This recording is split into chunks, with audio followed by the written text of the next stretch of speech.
17, quantos acharam? Digam amém. Amém. Então diz assim o texto: assim que, se alguém está em Cristo, nova criatura é. As coisas velhas já passaram, e eis que tudo se fez novo. Vamos repetir aí juntos aí, para você me ajudar nesta noite, nesta mensagem. E aí eu queria que você, com toda a força, fizéssemos aqui como um coral aqui.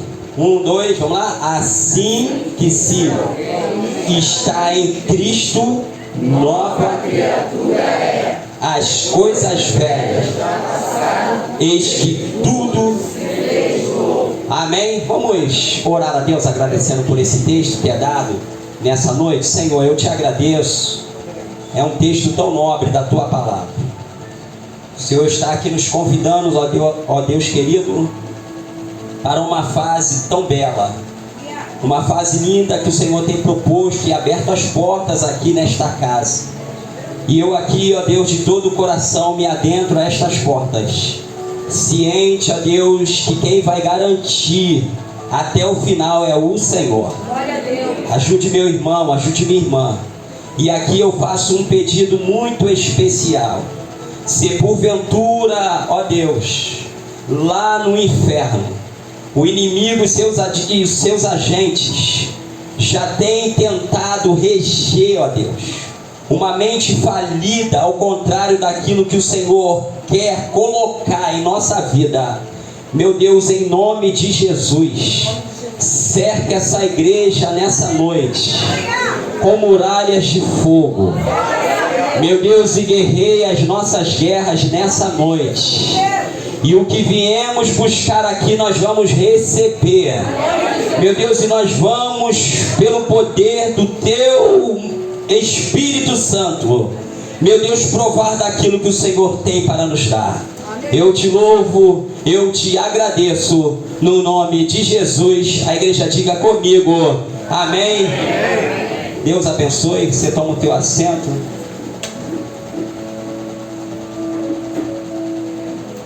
Glória a Deus. Amados irmãos,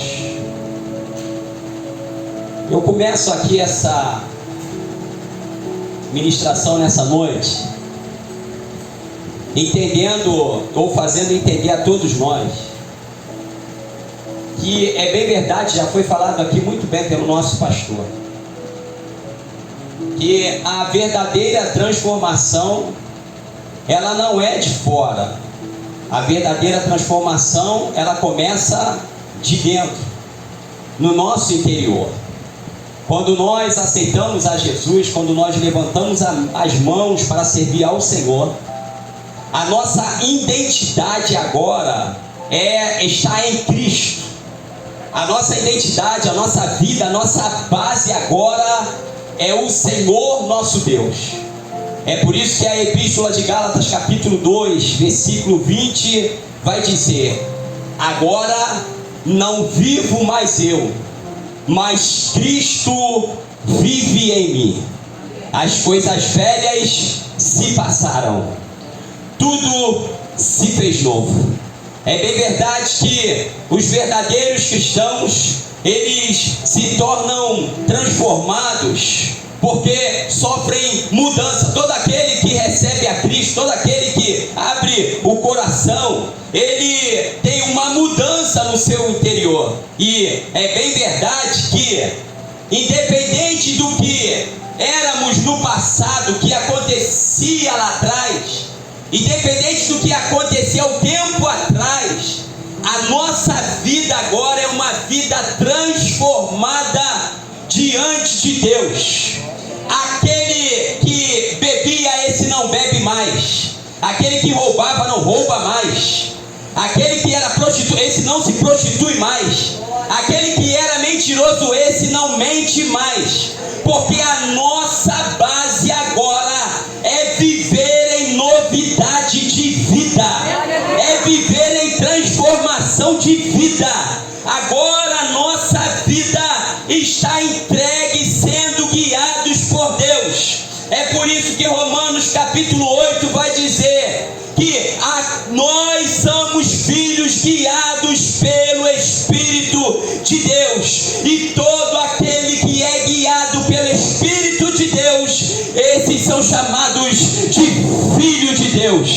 Eu queria que você me ajudasse nessa noite aqui e falasse para o seu irmão: você é filho de Deus? Você está preparado para se identificar como filho de Deus? Só quem quer ser experiente na presença de Deus, por favor, dê um glória para Jesus essa noite aqui, no nome de Jesus. Experiências na presença de Deus. Quando eu olho para a Bíblia Sagrada, eu vejo agora a história de um grande discípulo do Senhor Jesus Cristo, por nome de Pedro. Quem é que não conhece a história de Pedro? Homem que, na verdade, segundo aí a psicologia vai dizer, que era um homem super imperativo em suas decisões. Era um homem que esbanjava a sua inquietação. Segundo a psicologia vai dizer que, na verdade, ali em uma ciência, o homem mais polido que andava ali com Jesus, por incrível que pareça, era Judas Iscariote. Mas agora Pedro com ele, ou era 8 ou era 80. Para vocês terem uma noção, um dia eles estavam numa embarcação, Jesus ele aparece no mar, e vocês conhecem essa história, numa grande tempestade. E agora eles atemorizados nessa embarcação, e agora Jesus ele grita dizendo: sou eu. E eles ainda não acreditando, diz Pedro agora, no meio dos 12: se é o Senhor mesmo, permita que eu vou ter contigo. Jesus ele diz: pode vir. E a Bíblia vai dizer que Pedro, pela primeira vez, o homem na terra, desafia a lei da gravidade, que ele anda sobre as águas. Teve um dia que Jesus, depois de um jantar, ele pega uma bacia com água, quer lavar os pés do discípulo. Pedro ele vai ser o primeiro a dizer: o meu pé o Senhor não vai lavar, não vou permitir que o Senhor lava meus pés. Aí Jesus vai dizer para Pedro o seguinte: Pedro, se eu não lavar os teus pés, você não tem parte comigo. Aí ele já responde dizendo: já que é isso, então não lava somente os meus pés, lava o meu corpo inteiro. Esse é Pedro. Pedro um dia recebe uma palavra de promessa de Jesus Cristo: olha, tu és Pedro, e sobre esta pedra eu edificarei a minha igreja. No mesmo instante que ele recebe a palavra, ele diz para Jesus: não vai para Jerusalém, porque lá o Senhor vai ser preso. Jesus diz para ele: para trás de mim, Satanás.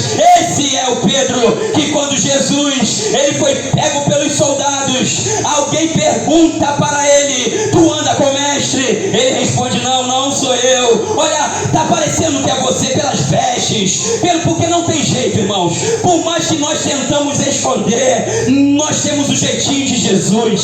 Vire para o irmão que está ao seu lado aí, vê se ele tem esse jeitinho aí. Possa ser no falar, no sentar, mas tem o jeito de Jesus. Aí falaram para Pedro o seguinte: olha, pelo teu falar, pelo teu jeito, como você senta, você provavelmente andou com Jesus. Ele novamente não conhece Jesus. E então, pela terceira vez, o galo ele canta. Mas depois, pastor Claudemir, depois de Atos capítulo 2, ele recebe o batismo com o Espírito Santo.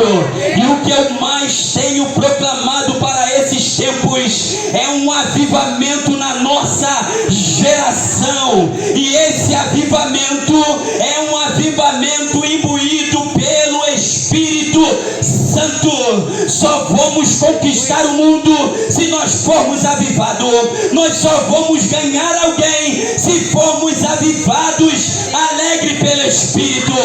Pedro então recebe o cumprimento da descida do Espírito Santo.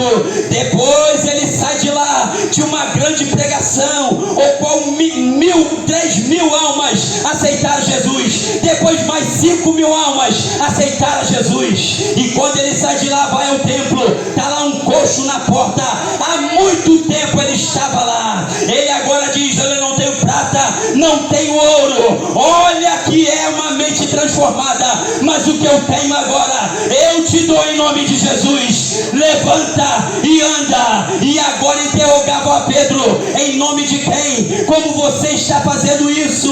E ele começa a dar aqui, irmãos, uma aula de Bíblia no Atos capítulo 4. E agora, quando os principais vê Pedro anunciando toda a palavra, eles se maravilhavam, dizendo: esse homem agora é um homem transformado, porque esse era indonto, esse era sem letras, mas o Senhor tem usado com grande poder. E oh meu Deus, Deus vai fazer a nossa vida prosperar no nome. Você acredita?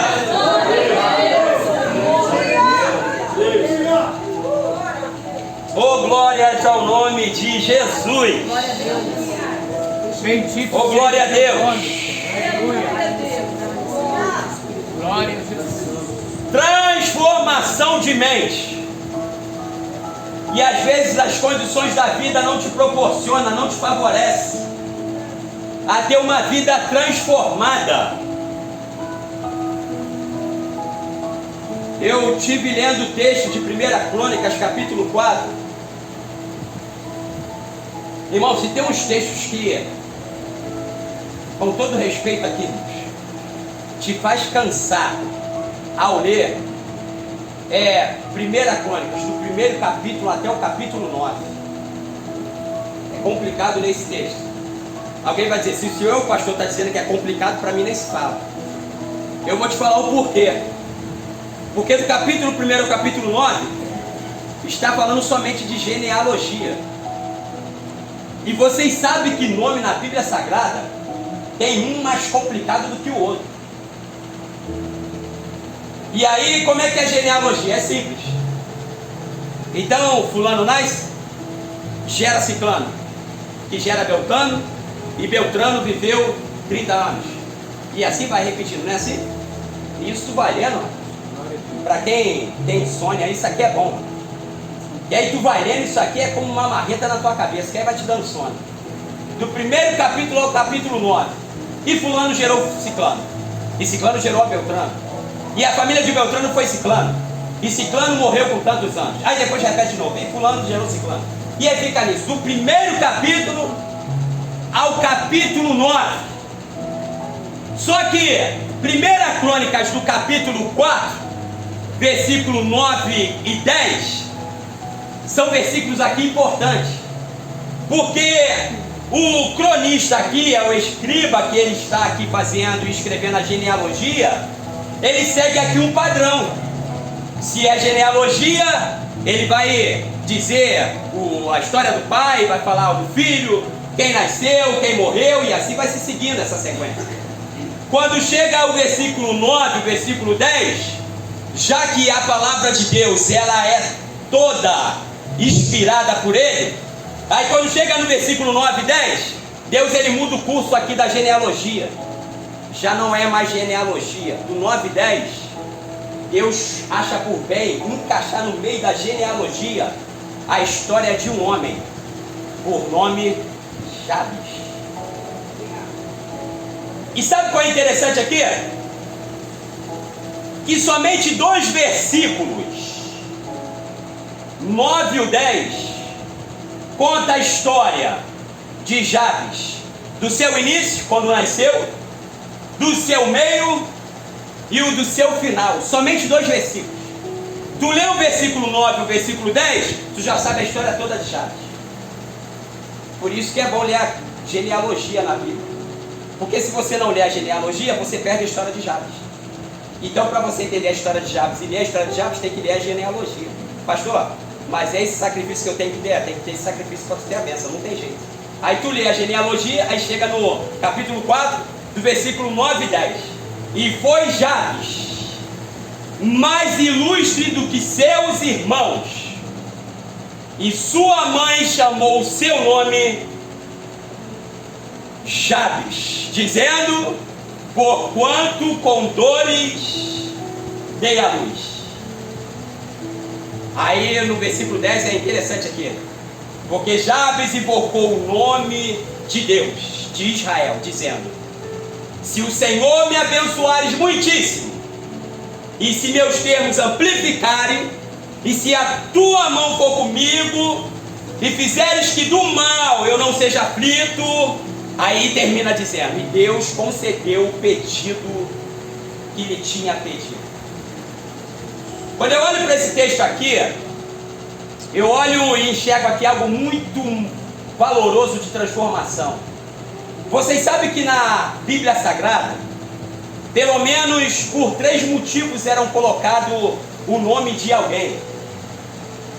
O primeiro motivo poderia ser o espiritual, o segundo motivo tradicional e o terceiro motivo circunstancial. O motivo espiritual vocês sabem muito bem. Por exemplo, o nome Josué. Josué significa o quê? O Senhor é a minha salvação. Jesus, minha salvação. Ezequiel, Deus me fortalece. Isso eram nomes colocados para exaltação do nome do Senhor. Isaías, salvação do Senhor. Isso eram colocados nomes espirituais. Agora tinha nomes também tradicionais. Por exemplo, quando no Evangelho de Lucas, Zacarias, pai de João Batista, ele foi levar seu filho para ser circuncidado. Aí os parentes chamavam já o menino de Zacarias. A Isabel, ela deu um grito dizendo, não, o nome dele não é Zacarias, o nome dele vai ser João. Aí os parentes acenam para Zacarias, porque ele está mudo, e ele pede uma taubinha para escrever. Aí agora Zacarias vai escrever dizendo, o nome dele será chamado João, porque a família entende dizendo, não tem ninguém entre a parentela que tem o nome João. E por que a família vai botar o nome de João? Isso é uma questão tradicional. Agora, o terceiro aspecto, e aqui eu explico, é o aspecto circunstancial. Por exemplo, Moisés é aquele que foi tirado das águas. Jacó, quando viram Jacó, nasceu agarrado ao calcanhar do seu irmão, suplantador. E assim eram colocados nomes mediante as circunstâncias. Por exemplo, agora o nome Isaac, poxa, aquele que me faz rir, aquele que me deu risos. E assim eram as circunstâncias que aconteciam. No caso de Jabes, foi também uma questão circunstancial. Qual foi? Com dores eu dei a luz. E aqui tem um karma agora no ombro de Jabes, porque ele é conhecido como o menino e o jovem que com dor foi dado à luz. Aí ele poderia perguntar, mas eu fiz a minha mãe sofrer? Sim, senhor, por isso que é teu nome. Quer dizer que a minha mãe chorou e eu criei algum trauma dela? Sim, senhor, por isso que é dado o teu nome. Com dor dei a luz.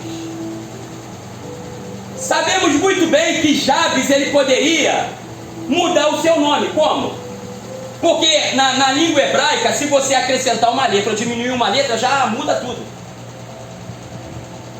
Jabes ele não acrescentou e nem tirou, mas ele em sua mente dizia o seguinte: mesmo com o meu nome, que parece ser um karma, mas a minha história, ela vai ser diferente. Glória a Deus. Alguém pode me chamar do filho da dor, esse é o meu nome, mas quando conhecer a minha história, vai dizer assim para mim, o nome dele não tem nada a ver com a história. É verdade. A história não tem nada a ver com o nome dele. Eu quero aqui, em nome de Jesus, lançar uma palavra profética para a tua vida. Eu não sei qual é a tua história familiar, o currículo familiar. Meu pai era ébrio, meu pai era um cachaceiro, meu pai era um prostituto, a minha mãe não conseguia nada, minha mãe casava, separava. Olha, a minha família veio uma família difícil. Eu quero aqui essa noite, no nome de Jesus, dizer que se tinha algum karma no teu ombro hoje, tem um ponto final. Acabou aqui hoje, parou por aqui hoje. A história vai, opa, mas logo que o meu nome é desse jeito, a minha história a minha tradição é desse jeito, mas a minha história é uma outra história, porque Deus, Ele me separou, Deus, Ele me escolheu para viver em novidade, em transformação de vida. A minha história vai ser uma história diferente para a glória de Deus. Agora, sabe qual é interessante? Que Jabes, ele não foi só o ilustre da família. Aí está escrito o texto aí. Ele foi o mais ilustre do que seus irmãos. Glória a Jesus. Rapaz, mas logo o Zé da esquina ali, é isso mesmo. Rapaz, mas logo ele que eu não dava nada por... É ele mesmo. Rapaz, mas ela era tão humildezinha, tão pobre. É ela mesmo que Deus separou. Rapaz, mas ele nem letra, nem conhecimento de letra tinha. Mas é ele que Deus separou. E cá para nós aqui, irmãos, quando Deus ele nos separa, quando Deus carimba, quando Deus autentica, Ele garante a vitória. E se Ele permitiu nos estar aqui essa noite, não tema, ó meu filho, Deus é contigo para te abençoar e te dar vitória. Esse é o nosso Deus, irmão. Ele é poderoso. E o que Ele quer fazer por demais é transformar a nossa mente. Aqui a gente já vai encerrar. Quem é que lembra aqui daquele endemoniado de Gadareno? E essa história aqui é fantástica. É o camarada, é o jovem que está vivo. Ele está vivo, mas estava morando aonde? Oi? Não escutei aonde? No cemitério. Então ele é um vivo morando no lugar errado. Glória a Deus. Está com o endereço errado. Então o que Jesus Cristo vai fazer? Vamos mudar esse chip dele. Vamos transformar ele. Vamos inverter essa direção dele aí. Está vivo no lugar errado? Não. Chegou Jesus para dizer para ele, olha, tu está vivendo no lugar errado.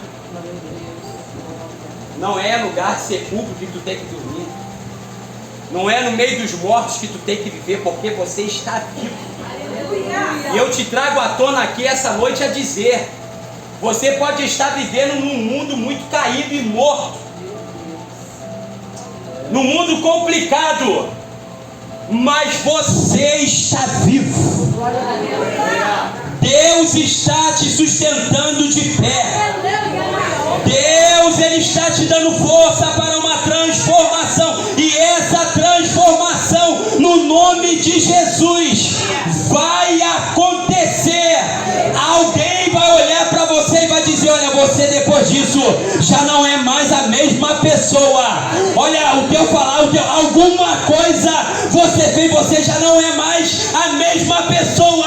Você vai dizer e responder, eu passei pela metanoia, eu passei pela transformação do Espírito. Oh, meu Deus!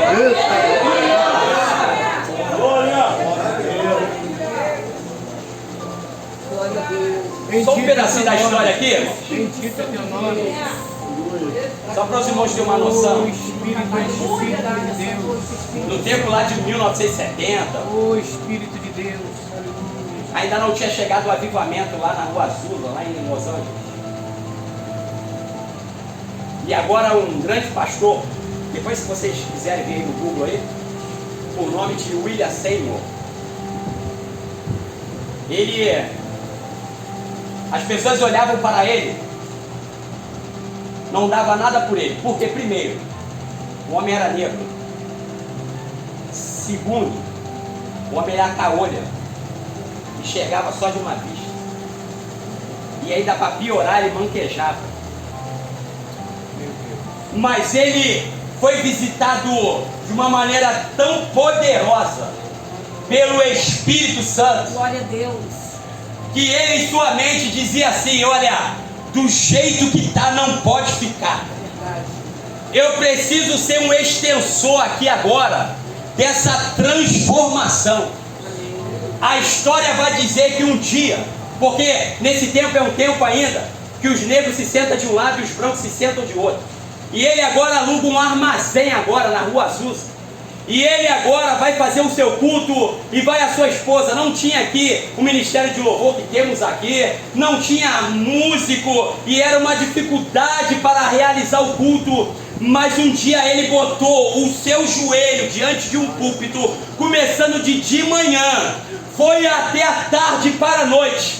Quando de repente a história vai dizer, irmãos, que o chão daquele armazém começou a tremer, começou a balançar. A sua esposa, ela não se contém, entra pelas portas da igreja, já no ritmo de dança, pulando. Nunca teve uma aula de piano, de música.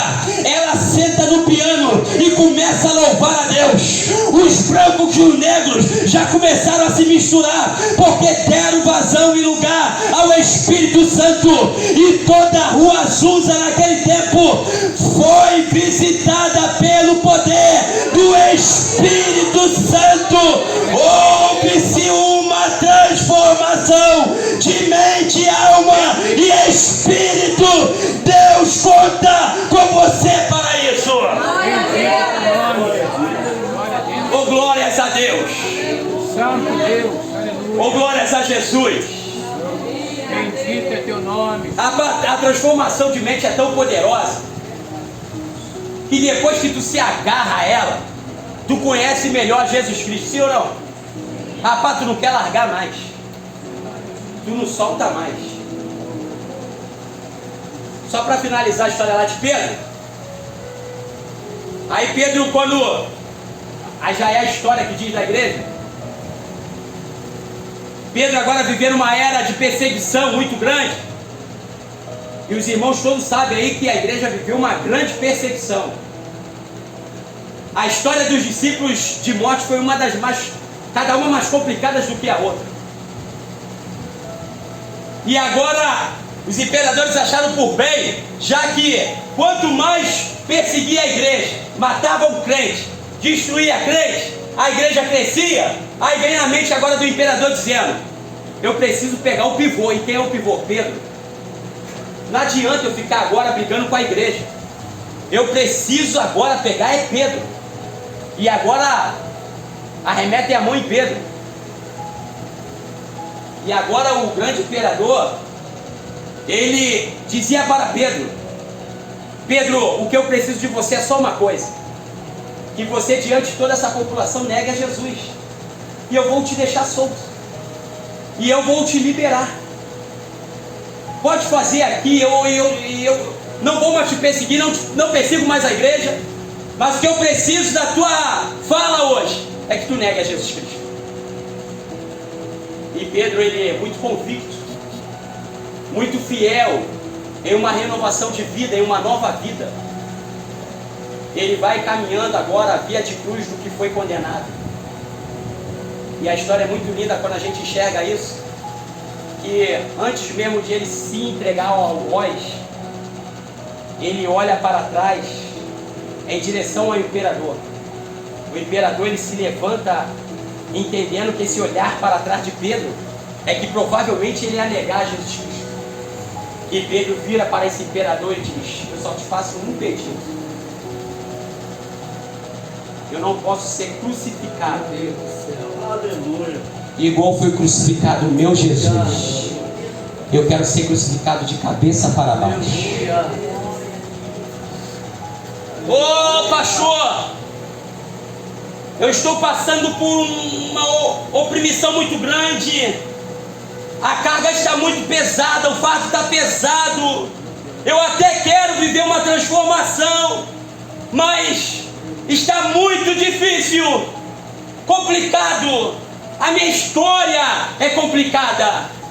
O que o salmista vai dizer no Salmo 121? Eleve os meus olhos para o Senhor.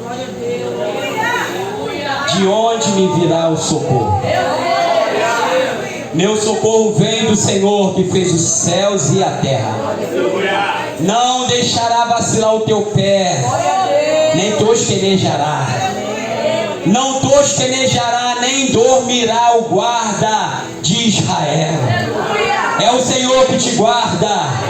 O Senhor é a tua sombra, o Senhor é a tua direita.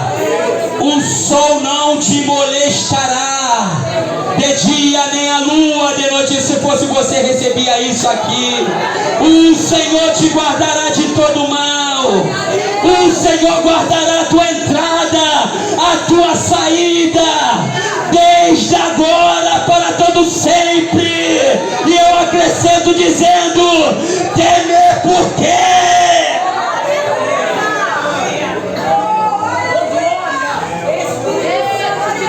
Oh, aleluia.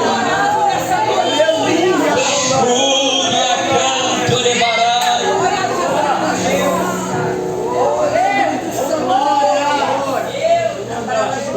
Obrigado, Jesus.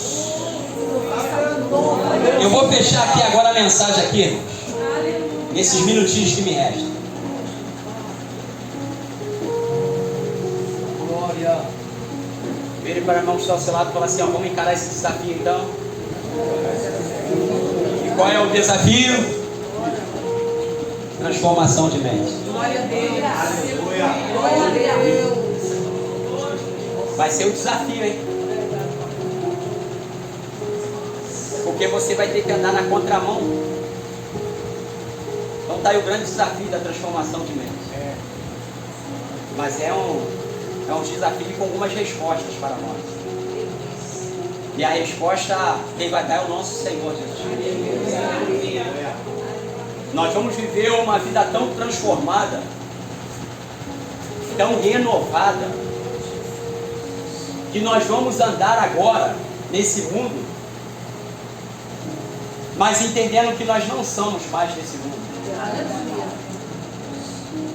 O que na verdade está acontecendo com as nossas vidas é que essa era capitalista e essa era de tudo para agora tem tentado tirar o nosso foco.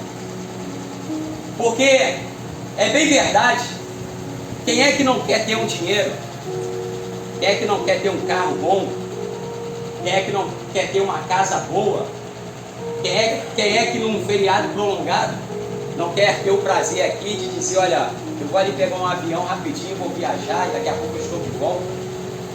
Mas é bem verdade que entre tudo isso, algumas vezes tem tirado o nosso foco, porque tem de nos a se preocuparmos com essas coisas.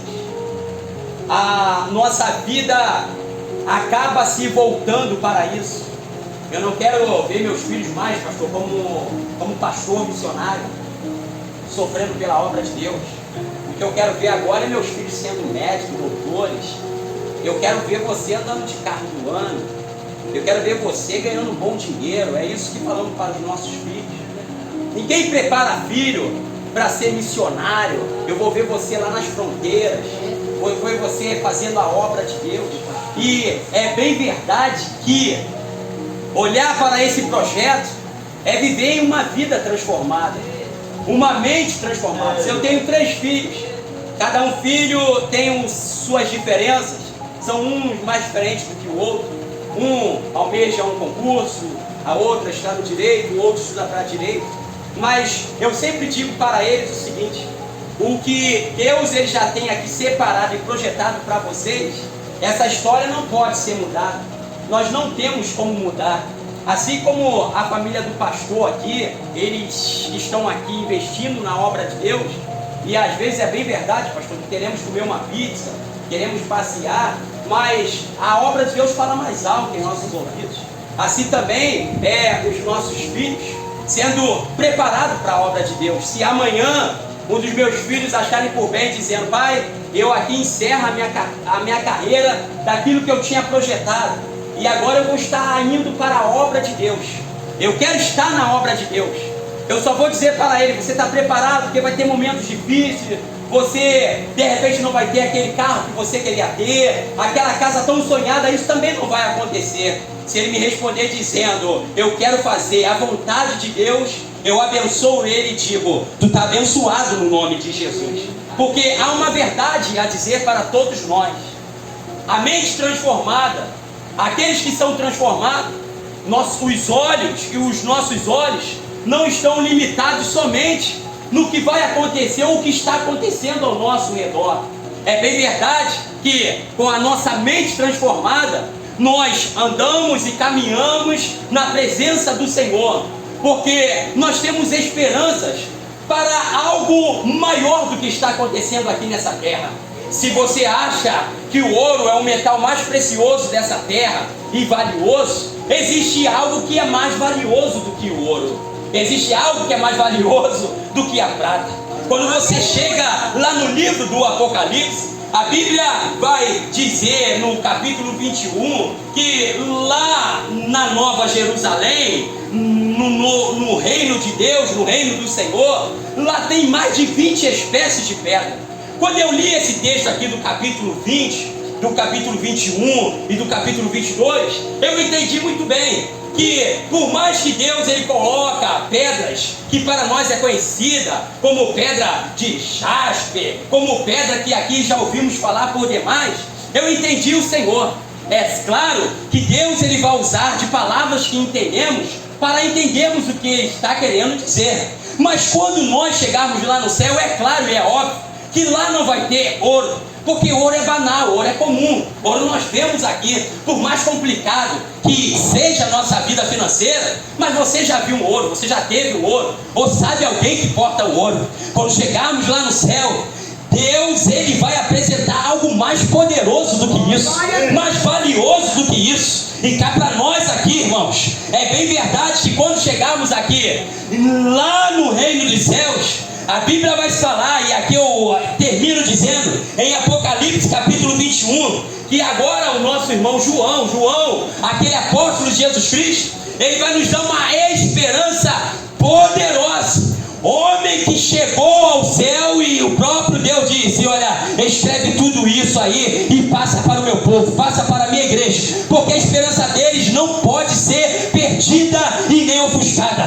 E agora de repente João ele vê um novo céu, ele vê uma nova terra, e a Bíblia vai dizer que ele mesmo vai dizer: as primeiras coisas já foram passadas, tudo já passou, o mal não existe, e agora eu estou vendo a cidade santa, eu estou vendo a nova Jerusalém, eu estou vendo agora a Jerusalém que está descendo adornada, e agora a igreja que está se preparando como uma esposa para o seu marido. E quando de repente João ele vai dizer: olha, eu estou ouvindo agora uma grande voz no céu que dizia para mim: eles serão meu povo e eu serei com eles, eu estarei com eles. E o que mais, João, você está vendo? Ele está enxergando Deus agora com um grande lenço, dizendo: e eu, o Senhor, vou limpar dos seus olhos toda a lágrima. Lá não haverá mais morte, não haverá pranto, não haverá clamor, não haverá dor, porque Deus está sentado sobre o trono. Eis que eu faço nova todas as coisas. Escreve, João, anota, João, porque eu tenho que anotar, porque essas coisas, essas palavras são verdadeiras e fiel. João vai dar uma assinatura depois de ele anotar tudo isso. Quem é que está dizendo? Aí Jesus vai dizer: eu sou o Alfa, eu sou o Ômega, eu sou o princípio, eu sou o fim. Esse é o meu Deus.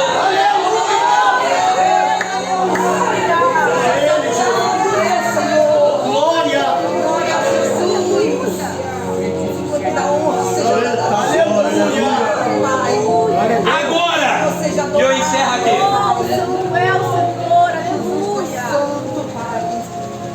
Para poder provarmos disso aqui,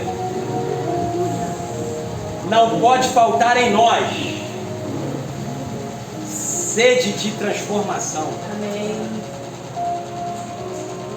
Porque João vai escrever dizendo: a quem quer que tiver sede, de graça, Glória a Deus.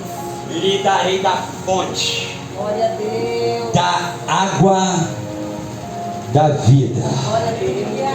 E quem vencer herdará todas essas coisas.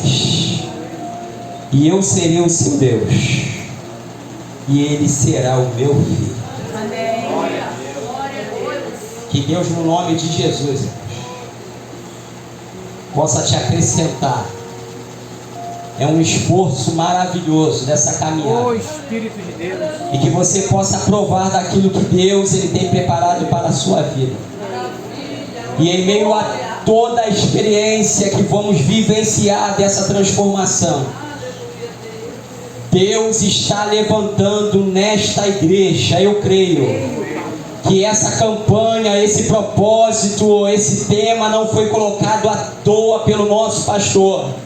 Eu sei que Deus ele está levantando agora um povo diferenciado, um povo que não vai se conformar, mas todos os dias vai estar dizendo: eu quero ser transformado, eu quero ser transformado. Está chegando dezembro, alguém está na correria da preocupação,